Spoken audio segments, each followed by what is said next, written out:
तो इन्फेक्टिविटी लग रहा है ज्यादा, बट जो केसेस हमें क्लिनिकली लग रहे हैं वो माइल्ड ही है। उसका और एक रीजन है कि कुछ लोगों में तो वैक्सीन भी लग चुकी है, तो वैक्सीन के बाद थोड़ी बहुत प्रोटेक्शन मिल ही जाती है, तो थोड़ा सा लंग इन्वॉल्वमेंट उतना ज्यादा नहीं दिख रहा है और बहुत ज्यादा लोगों को क्रिटिकल इलनेस या सीवियर डिजीज नहीं हो रही है। दूसरी लहर में कोरोना संक्रमण के ज्यादा घातक न होने पर यह कहना है डॉक्टर रोमेल टिक्कू का, जो मैक्स हेल्थ केयर में इंटरनल मेडिसिन के एसोसिएट डायरेक्टर हैं।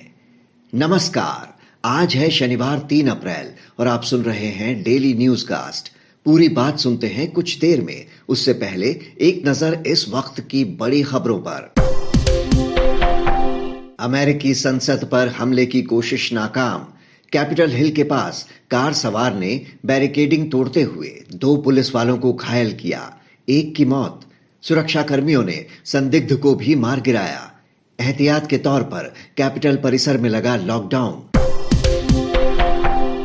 असम में चुनाव आयोग ने बीजेपी नेता हेमंत बिस्व शर्मा के प्रचार करने पर 48 घंटे का लगाया बैन। शर्मा ने कांग्रेस के सहयोगी दल बोडोलैंड पीपल्स फ्रंट के चेयरमैन हग्रामा मोहिलरी को एनआईए का इस्तेमाल करके जेल भिजवाने की दी थी धमकी।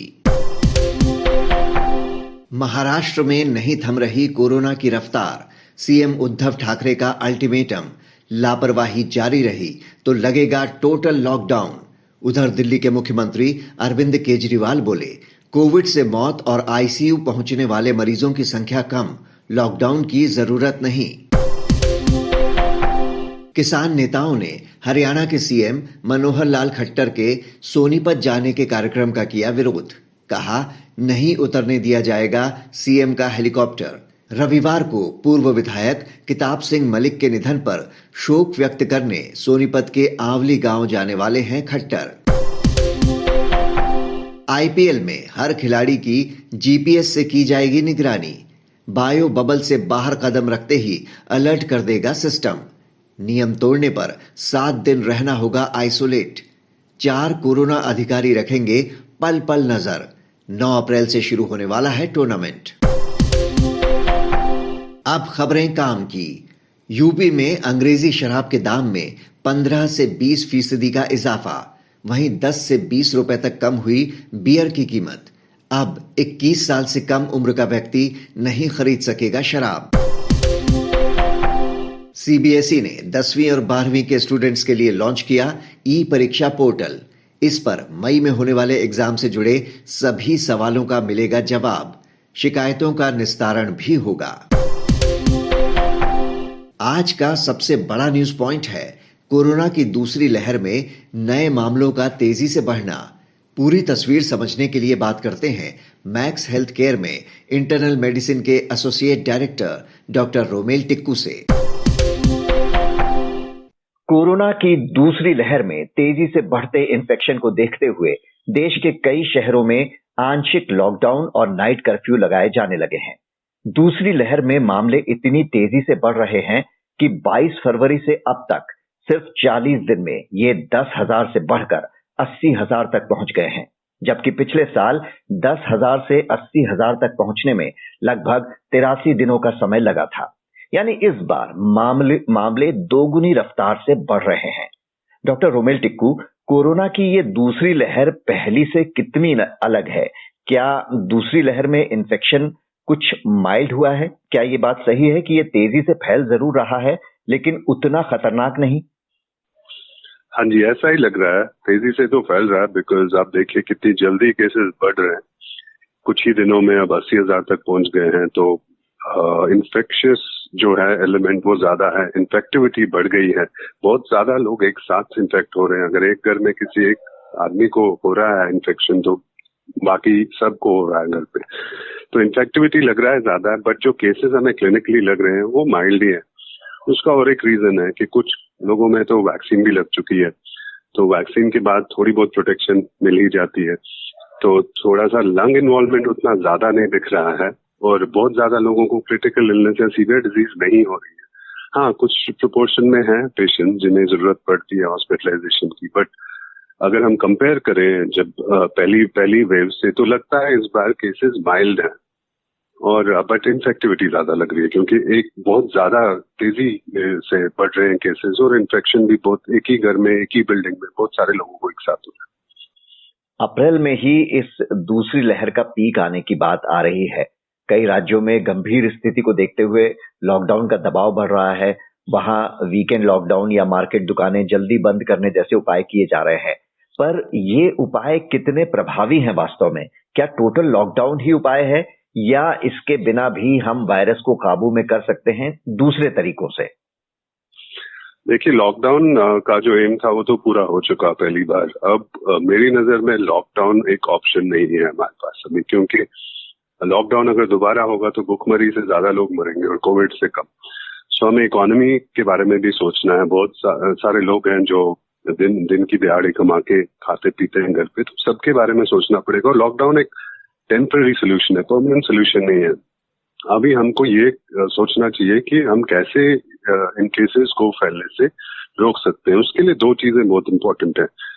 एक तो ये कि हम कोविड अप्रोप्रिएट बिहेवियर मेंटेन करें जैसे हम पहले कर रहे थे। अब थोड़ी सी वो फटीग सी हो गई है लोगों में और कॉम्प्लेसेंट हो गए। उनको लग रहा है कि अब क्योंकि पिछले 2-3 महीने से केसेस बहुत कम थे तो सबको लग रहा था बस खत्म हो गया, अब तो कोई हमें प्रिकॉशंस लेने की जरूरत नहीं है।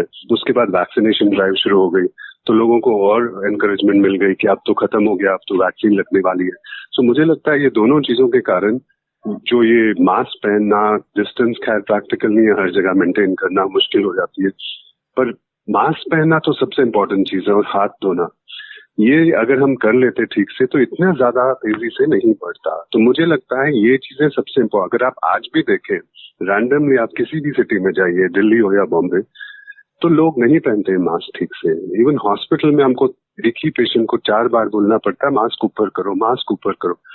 लोग समझ नहीं पा रहे हैं कि क्या मास्क लगाने का क्या एम है।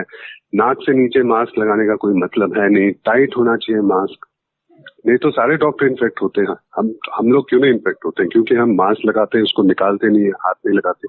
तो मेरी नजर में अगर प्रिकॉशंस लें हम और एग्रेसिवली जो वैक्सीनेशन ड्राइव शुरू हो गई है, बहुत ज्यादा केस अब कल से तो 45 एंड अबव को कोई सर्टिफिकेट की जरूरत नहीं है। बहुत ज्यादा लोगों को कल लगी है वैक्सीन भी। तो मुझे लगता है कि वैक्सीनेशन प्लस अगर हम समझे कि हमें प्रिकॉशंस लेनी है और अननेसेसरी ट्रैवल ना करें, फालतू क्राउडेड जगहों पर ना जाएं, गैदरिंग्स में ना जाएं, पार्टीज ना करें, कुछ देर तक अगर हम 1-2 महीना थोड़ी सावधानी बरतें तो केसेस कम हो जाएंगे। पीक होके धीरे धीरे कम हो जाएगा, मे बी इसी मंथ में पीक हो जाएगी। वैक्सीनेशन की स्पीड को आप कैसा मानते हैं? क्या इसे और बढ़ाए जाने की जरूरत है? जिस तरह से हमने देखा कि 45 साल से अधिक उम्र वाले उत्साह दिखा रहे हैं, उसे देखते हुए क्या इसे सभी के लिए खोलने का वक्त आ गया है जब संक्रमण इतनी तेजी से फैल रहा है? देखिए, वो होना ही है धीरे धीरे। ये तो फेज में हो रहा है, सेकेंड फेज, थर्ड फेज। अब थर्ड फेज में 45 एंड अबव कोई सर्टिफिकेट की जरूरत नहीं है, आगे जाके और कम हो जाएगा। ये तो होना ही है धीरे धीरे। बट हाँ, क्योंकि 45 एंड अबव में 88% मोर्टेलिटी देखी गई है अभी तक कोविड की, तो सबसे इम्पोर्टेंट ग्रुप यही है। क्योंकि जिन लोगों की जान जाती है, जिनमें कॉम्प्लिकेटेड कोविड होता है, वो 45 एंड अबव ही होता है। तो हमारे लिए तो प्रायोरिटी वही लोग रहेंगे। इसलिए गवर्नमेंट ने सोच समझ के ये चूज किया है कि 45 एंड अबव। जब इनको 1-1.5 महीने में लग जाएगी मेजोरिटी लोगों को, तो नेचुरली फिर 30 एंड अबव और उससे कम एज ग्रुप भी आ जाएगा। तो वैक्सीनेशन ड्राइव धीरे धीरे तो पिकअप हो ही गई है। अब बहुत ज्यादा वैक्सीनेशन हो रहे हैं, अब 15-20 लाख हो रहे हैं कम से कम दिन में पूरे इंडिया में। कल दिल्ली में बहुत ज्यादा वैक्सीन लगी हैं क्योंकि पहला दिन था 45 एंड अबव, कोई 70,000 जहां तक मेरा ख्याल है। तो अब तो बढ़ती जाएंगी और लोगों को भी अब थोड़ी हेजिटेंसी कम हो गई है। पहले तो डर था कि नई वैक्सीन है, 1 साल में बनी है, पता नहीं क्या होगा, सेफ्टी है, बहुत सारा डेटा आ रहा था कि ये होता है, वो होता है, ये स्टडी, वो स्टडी। बट अब वो सब खत्म हो गया। अब 7 करोड़ लोगों को लग चुकी है वैक्सीन। अगर 7 करोड़ लोगों में कोई मेजर इश्यू नहीं हुआ तो आपका सेफ्टी कंसर्न तो है ही नहीं ना। फिर रही एफिकेसी की बात, वो तो इतना साइंटिफिक डेटा है तभी तो इसको अप्रूव किया गया दोनों वैक्सीन को, और वर्ल्ड ओवर लग रही है।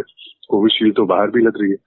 तो वो जो हेजिटेंसी थी कि सेफ्टी एफिकेसी, वो तो लोगों को भूल जाना चाहिए।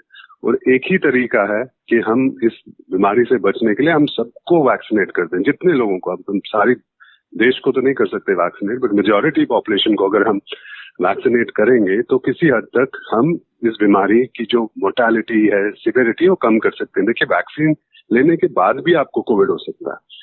री इन्फेक्शन भी एक पॉसिबिलिटी है।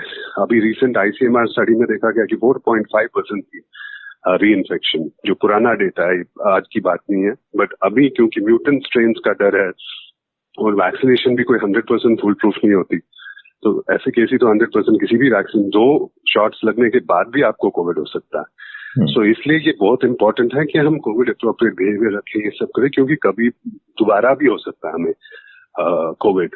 सो बहुत इंपॉर्टेंट है कि हम इस चीज को समझे, फॉलो करें नॉर्म्स, गाइडलाइंस को। और क्योंकि आपको वैक्सीन लगी है, ये नहीं समझना है कि बस अब हमें कुछ नहीं होगा, हम तो सेफ हैं। आपको शायद कुछ नहीं होगा, पर जब आप घर जाते हैं और आपके घर पे आपके माँ बाप, ग्रैंड पेरेंट्स हैं, अगर उनको कोई कोमोबिडिटी हो, कोई कैंसर पेशेंट हो, डायबिटीज, हार्ट, तो उनको कॉम्प्लिकेशन हो सकती है। ये समझना चाहिए हमें। इस बीच भारत बायोटेक की कोवैक्सीन के बूस्टर डोज के ट्रायल को मंजूरी मिल गई है, यानी दूसरी खुराक के 6 महीने बाद तीसरा टीका दिया जा सकेगा। इसका क्या फायदा होगा? क्या इससे वायरस के खिलाफ शरीर की इम्यूनिटी कई साल तक बढ़ सकेगी? देखिए, ये इम्यूनिटी कब तक लास्ट करती है वैक्सीनेशन के बाद, इसका भी किसी को कुछ ज्यादा अभी तक पता नहीं है, क्योंकि डेटा उतना है नहीं, वैक्सीन नहीं है। और ऐसा शायद लग रहा है कि 6 महीने से ज्यादा शायद नहीं लास्ट करेगी वैक्सीन। सो एक एक्स्ट्रा एक बूस्टर देना वुड बी बेटर। ऐसी स्टडीज देखी गई होंगी, कुछ डेटा होगा और आगे भी चल रही है स्टडी। तो ऐसा जैसे फ्लू में हर साल एक वैक्सीन शॉट लगता है हर साल, वैसे ही लगता है मेरे को कि कोविड को लेके भी ऐसा कुछ होगा कुछ टाइम में कि आपको 6 महीने साल में लेते रहना पड़ेगा वैक्सीन।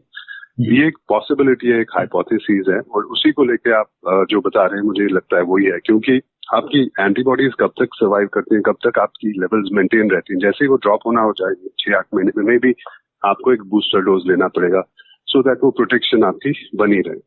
जी, यानी तब तक इन्फेक्शन को कंट्रोल करने के लिए वैक्सीनेशन के साथ साथ टेस्ट, ट्रैक, ट्रीट का फॉर्मूला अपनाना जरूरी है, जो कि PM भी इसके बारे में कह चुके हैं। यही बेस्ट सॉल्यूशन है फिलहाल?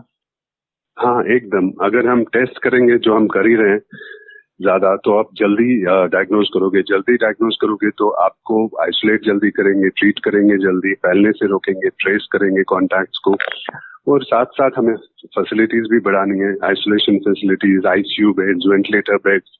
इसमें सबसे इम्पोर्टेंट तो टेस्टिंग ही है, क्योंकि जितना हम ज्यादा टेस्ट करेंगे उतनी जल्दी हमें पता चलेगा और हम इसको फैलने से रोक सकते हैं।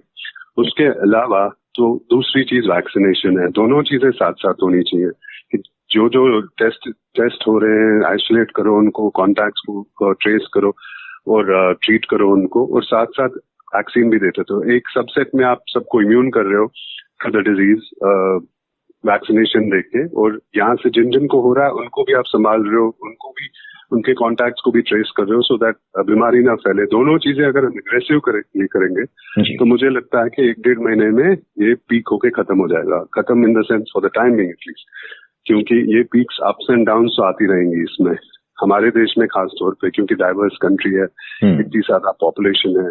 तो ये मानना कि एकदम खत्म हो जाएगा तो शायद टाइम लगेगा, साल भर तो मुझे लगता है अभी हमें इसके साथ जुड़ना पड़ेगा। डॉक्टर रोमेल टिक्कू, हमसे बात करने के लिए आपका शुक्रिया। अब एक नजर इतिहास में आज के दिन पर। 1680 में मराठा साम्राज्य की नींव रखने वाले छत्रपति शिवाजी की मृत्यु। 1929 में हिंदी साहित्यकार निर्मल वर्मा का जन्म। 1973 में अमेरिकी इंजीनियर मार्टिन कूपर ने पहली बार हैंड हेल्ड मोबाइल फोन से कॉल किया। बात करते हैं मौसम की।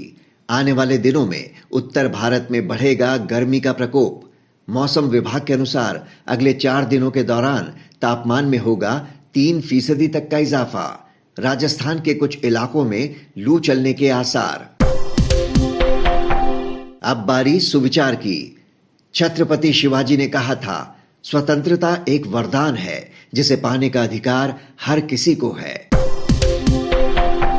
तो ये था आज का डेली न्यूज कास्ट, जिसे आप सुन रहे थे अपने साथी अक्षय शुक्ला के साथ। बने रहिए नवभारत गोल्ड पर। धन्यवाद।